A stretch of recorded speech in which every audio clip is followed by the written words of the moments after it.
Okay, we're back for thoracic mobilization.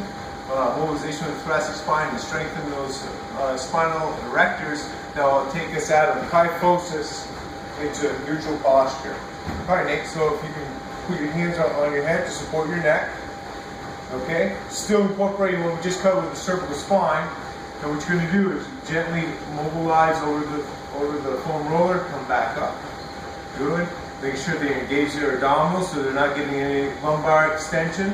We want to isolate it right where that foam roller is. Go ahead and give me a few more repetitions. Good. Good. I'm going to move that foam roller down a little bit. There you go. Alright, and then slowly mobilize here. Good. Neck feel good? Yep. Good. So the thoracic spine, the lower thoracic segments of the spine, we're going to get more extension. Working as abdominals a little bit here. There you go, buddy. Let's come on back here a little more. That's it. Just let that go right over. Good. Extend over.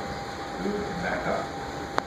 And then we can even go up a little bit higher in the thoracic spine, but as you go higher, you get less ability to extend. So really focus on that lower thoracic spine is where you're going to get the most bang for your buck. Excellent. So come on up.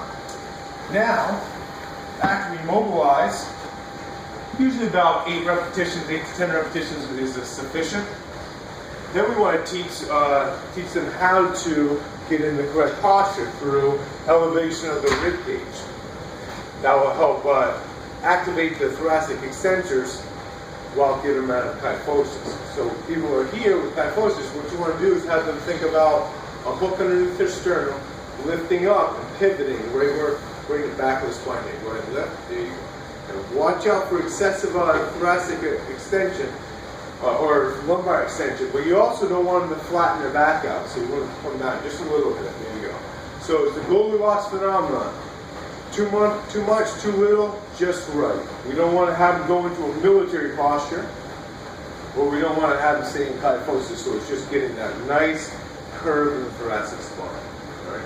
We'll utilize that information when we do all of our training too. Lifting the rib cage to get neutral rather than excessive scapular retraction, okay, which is actually would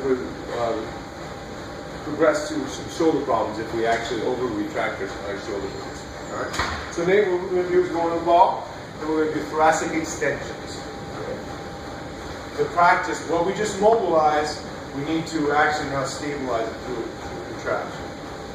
All right. So with that same idea of lifting the rib cage, and you can support yourself with your hands, or you put your hands on the ball. So we're going to go into kyphosis. And then we're going to lift the rib cage and extend right through the thoracic spine right here. Be sure not to hyperextend the lumbar spine. Then we're going to take advantage of our neck position of that head forward posture. So if Nate let his head drop forward, that's the head forward posture. We just do our chin tuck, just like the cervical stuff. So all these things set up our progression of exercise.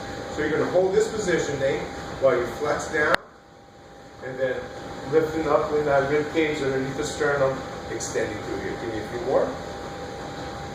And extend here. Good, excellent job. This will tone the muscles. This will be very important when we get into those foundational exercises like lunges, squats, going into our deadlifts, and other our traditional strengthening exercises. Good, perfect. Excellent. So that's the thoracic spine. And we'll go into the upper cross, dealing with the shoulders.